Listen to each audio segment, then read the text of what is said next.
我揾咗大量浪琴女裝嘅機械錶啊，呢度嘅份量呢，我諗1/10到啦。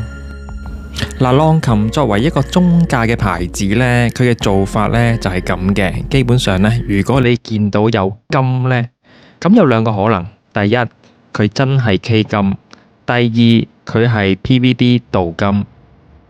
唔係太熟嘅錶迷呢，就好難分嘅。咁如果一般呢，你睇價錢呢，都可能分到嘅。咁如果 K 金嘅版本呢，一般嚟講呢，都會挨近20000蚊港幣噶啦，定價，甚至係以上啊。如果有啲加埋鑽石啊、貝殼鏈啊，就更加唔止啦。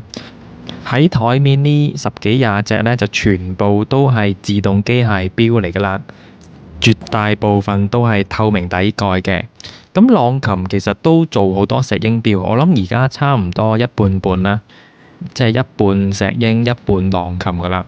咁因為呢，佢有啲款呢係超薄系列啊，咁嗰啲款呢，基本上呢就做唔到機械錶嘅。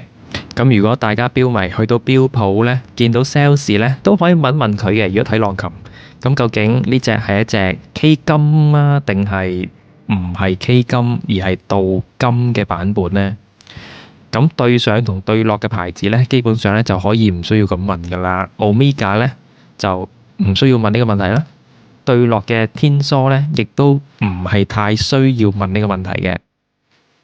Omega 嘅鍍金錶而家係萬中無一嘅，而天梭嘅 K 金錶係有，但係亦都係萬中無一嘅。嗱，而家你見到呢隻索伊米亞系列嘅女裝貝殼石圈石子呢，係金鋼機械錶嚟計呢最頂級噶啦。